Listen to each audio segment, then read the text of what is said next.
कहानी की शुरुआत में हम देखते हैं कि माया और उसका बॉयफ्रेंड रयान अपने 2923 दिनों के रिश्ते को सेलिब्रेट करने के लिए एक सुनसान जगह पर बने पुराने कैबिन को किराए पर लेते हैं ताकि वो एक शांत और रोमांटिक समय बिता सकें। लेकिन वहाँ पहुँचने से पहले उन्हें खाना खाना होता है, इसलिए दोनों शहर के इकलौते रेस्टोरेंट में जाते हैं। वहाँ के लोग उन्हें अजीब नजरों से देखते हैं, जैसे उन्हें उनका आना पसंद नहीं आया हो। माहौल ठंडा और शक से भरा होता है। दोनों जल्दी जल्दी खाना खत्म करते हैं और निकलते हैं, लेकिन उनकी कार स्टार्ट नहीं होती। मजबूरी में वो एक मैकेनिक के पास जाते हैं जो बताता है कि गाड़ी ठीक होने में समय लगेगा। तभी रेस्टोरेंट की वेट्रेस शैली उन्हें ऑफर देती है कि वो उन्हें उनके कैबिन तक छोड़ सकती है। माया बिना ज्यादा सोचे उसकी मदद मान लेती है। काफी मुश्किलों के बाद दोनों उस वीरान कैबिन तक पहुंच जाते हैं। रात को माया अपनी बहन को फोन करके बताती है कि वो सुरक्षित पहुंच गई है, लेकिन उसे ये नहीं पता होता कि जंगल में कोई उनकी हर हरकत पर नजर रख रहा है। आधी रात को दोनों रोमांटिक होने ही वाले होते हैं कि अचानक दरवाजे पर जोर जोर से दस्तक होने लगती है। रयान दरवाजा खोलता है, लेकिन बाहर सिर्फ अंधेरा होता है और एक धुंधली परछाई दिखाई देती है। वो परछाई सिर्फ एक सवाल पूछती है, क्या तमारा यहाँ है? रयान मना कर देता है और कहता है कि वो किसी तमारा को नहीं जानता।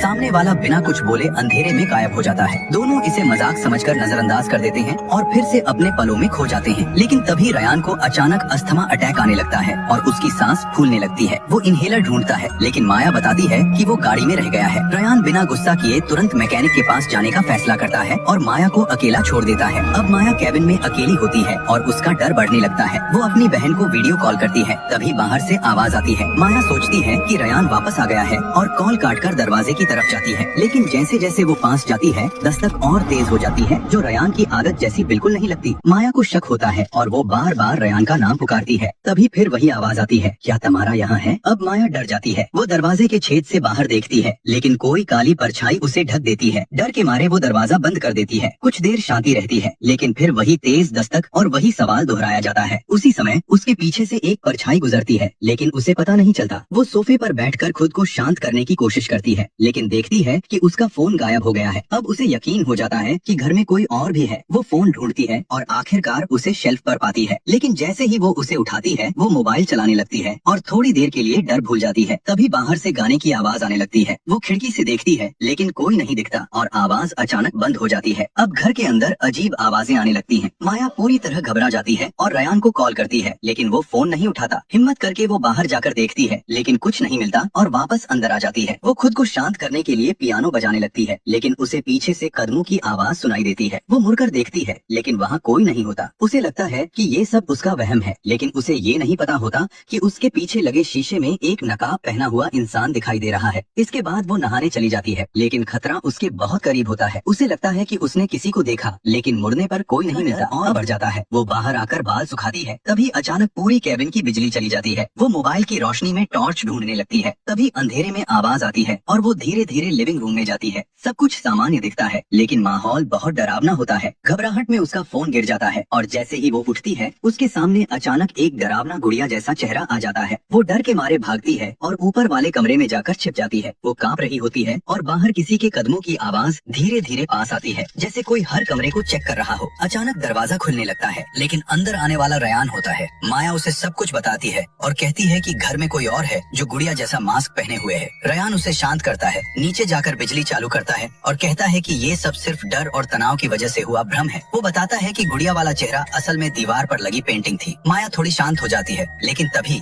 दरवाजे पर फिर से जोरदार दस्तक होती है। इस बार रयान गुस्से में दरवाजा खोलता है और बाहर निकलता है, लेकिन बाहर जो वो देखता है उसे देखकर उसके होश उड़ जाते हैं। वो परछाई अब थोड़ी दूर खड़ी थी, बिल्कुल बिना हिले डुले दोनों को घूर रही थी। रयान बिना ज्यादा सोचे सीधे उसकी तरफ दौड़ पड़ता है और उससे सवाल करने की कोशिश करता है, लेकिन वो परछाई अचानक मुड़ती है और अंधेरे में भाग जाती है। रयान उसे भगा देता है और सोचता है कि वो कोई बच्चा था जिसे डराने के बाद वो वापस नहीं आएगा। दोनों अपना शक दूर कर लेते हैं और घर के अंदर लौट आते हैं। अंदर आकर वो आराम से बैठकर बाहर से लाए गए बर्गर खाने लगते हैं। जैसे ही रयान एक बाइट लेता है, टमाटर सॉस नीचे टपकती है। माया मजाक उड़ाती है कि वो कितना गंदा खा रहा है, लेकिन अगले ही पल टमाटर सॉस से भी ज्यादा लाल एक बूंद ऊपर से गिरती है। दोनों ऊपर देखते हैं और हैरान रह जाते हैं कि छत के लैंप पर एक मरा हुआ जानवर लटका हुआ है। अब दोनों पूरी तरह डर जाते हैं। उन्हें समझ आ जाता है कि ना ये कोई बच्चा है, ना ही कोई भ्रम। सच में घर के अंदर कोई और मौजूद है और खतरा धीरे धीरे उनके करीब आ रहा है। अचानक नकाबपोश अंदर घुस आता है। दोनों तुरंत भागकर बेडरूम में छिप जाते हैं। दरवाजा बंद करके अलमारी से उसे रोक देते हैं और अपनी किस्मत का इंतजार करने लगते हैं। उसी समय बाकी नकाबपोश, गुड़िया चेहरा वाली लड़की भी अंदर आ जाते हैं और पूरे केबिन पर कब्जा कर लेते हैं। कुछ देर बाद बाहर से आवाजें बंद हो जाती हैं, तो दोनों हिम्मत करके दरवाजा दरवाजा खोलने की कोशिश करते हैं, लेकिन अचानक एक तेज वार होता है और दरवाजा टूट जाता है। चौंकाने वाली बात ये होती है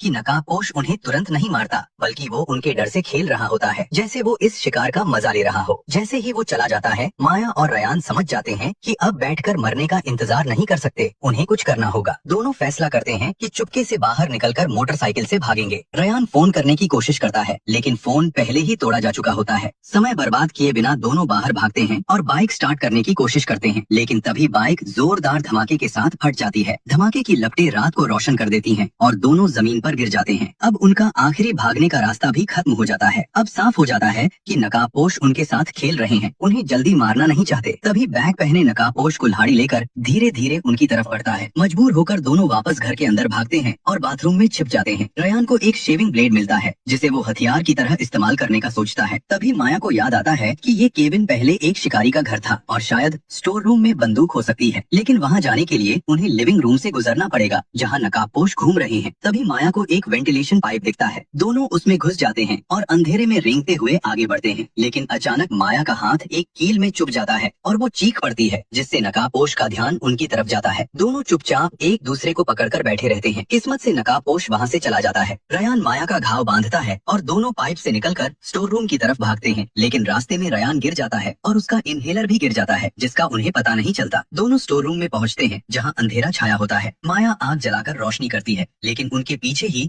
लाल कपड़े वाली लड़की खड़ी होती है, जिसका उन्हें पता नहीं चलता। वो हथियार ढूंढते हैं, लेकिन सिर्फ एक लोहे की रॉड मिलती है। रयान समझ जाता है कि इससे वो ज्यादा देर नहीं टिक पाएंगे। वो माया को नीचे रुकने को कहता है और खुद ऊपर बंदूक ढूंढने जाता है, लेकिन जैसे ही वो जाता है, माया पर हमला हो जाता है। अच्छी बात ये होती है कि रयान बंदूक लेकर लौटता है और नकाबपोश को भगा देता है। अब दोनों के पास हथियार होता है और वो भागने का फैसला करते हैं। जैसे ही वो बाहर निकलते हैं, रयान को आवाज सुनाई देती है और वो गोली चला देता है। गोली लगते ही सामने वाला गिर जाता है, लेकिन पास जाकर देखने पर पता चलता है कि वो कोई नकाबपोश नहीं, बल्कि उनका मकान मालिक था। रयान टूट जाता है क्योंकि उसने एक बेगुनाह इंसान को मार दिया होता है और गोली की आवाज से उनकी लोकेशन भी सामने आ जाती है। दोनों जल्दी से कार में बैठते हैं और वहाँ से भागने की कोशिश करते हैं। उन्हें एक फोन भी मिलता है, लेकिन जैसे ही वो कॉल करने की कोशिश करते हैं, तभी एक नकाबपोश गाड़ी से टक्कर मार देता है। कार खराब हो जाती है। माया किसी तरह बाहर निकल जाती है, लेकिन रयान की टांग फंस जाती है और वो बाहर नहीं निकल पाता। मजबूरी में वो माया को भागने के लिए कहती है और खुद रुककर लड़ने का फैसला करती है। माया जंगल में भागती है और पीछे से गुड़िया मास्क वाला उसका पीछा करता है। वो पत्तों के नीचे छिप जाती है और किसी तरह बच जाती है। फिर वो पुलिस को कॉल करती है, लेकिन सिग्नल कमजोर होने की वजह से उसकी आवाज ठीक से नहीं पहुंचती। जैसे ही वो उठती है, उसे एक सूखी लाश दिखाई देती है, जिससे पता चलता है कि वो पहली शिकार नहीं है। किस्मत से पुलिस उसकी लोकेशन ट्रेस कर लेती है और मदद के लिए निकल पड़ती है। माया रयान को ढूंढने लगती है, लेकिन तभी उस पर हमला होता है और उसे बेहोश करके वापस केबिन में ले जाया जाता है। उधर रयान माया को पुकारता है, लेकिन उसकी आवाज नकाबपोशों तक पहुंच जाती है। जब लाल कपड़े वाली लड़की वहां पहुंचती है, तो रयान उसे बंदूक दिखाकर माया के बारे में पूछता है, लेकिन वो लड़की बिल्कुल नहीं डरती, बल्कि मुस्कुराती है, जैसे उसे पता हो कि बंदूक में गोली नहीं है। तभी पीछे से बैग वाला नकाबपोश आता है और रयान को बेहोश कर देता है। दोनों को पकड़कर कुर्सियों से बांध दिया जाता है। अब दोनों रोते हुए एक दूसरे से अपनी गलतियां और प्यार जताने लगते हैं। रयान को लगता है कि वो अब सुबह नहीं देख पाएगा, इसलिए वो माया को प्रपोज कर देता है। माया रोते हुए हाँ कह देती है, लेकिन तभी नकाबपोश अचानक रयान के पेट में चाकू घोंप देता है। रयान जमीन पर गिर जाता है और बेहोश होने लगता है। फिर माया को भी घायल कर दिया जाता है। जैसे ही वो दोनों को खत्म करने वाले होते हैं, तभी दूर से पुलिस की गाड़ियों की आवाज सुनाई देती है। तीनों हमलावर तुरंत वहाँ से भाग जाते हैं। रास्ते में उनकी गाड़ी पुलिस की गाड़ी से टकराने से बचते हुए निकल जाती है। आखिरकार माया और रयान को अस्पताल ले जाया जाता है और इसी के साथ ये मजेदार कहानी यहीं पर खत्म हो जाती है। आगे माया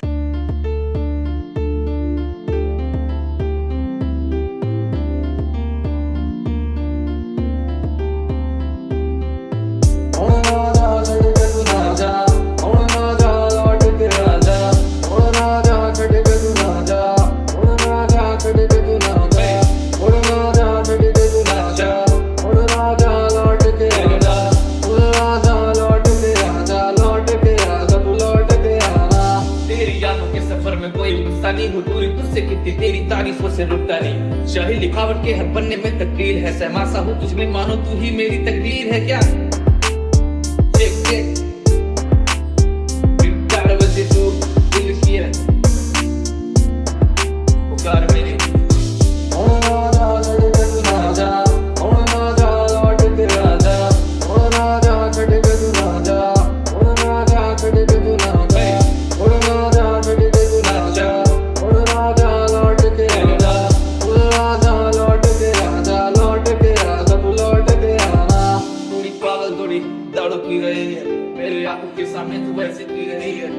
यादों के सफर में कोई गुस्सा नहीं हूँ दूरी तुझसे कितनी तेरी तारीफों से रुकता नहीं शाही लिखावट के हर पन्ने में तकदीर है सहमासा हूँ तुझमें मानो तू ही मेरी तकदीर है क्या कि मुझे थामने पाँव में हम खड़े हैं देखा कई राहों में दिल को आके फिर से तू भी थाम ले हम हाथों में तेरे ही नामों के अभी जाम ले कैसे बातों में तेरे रहे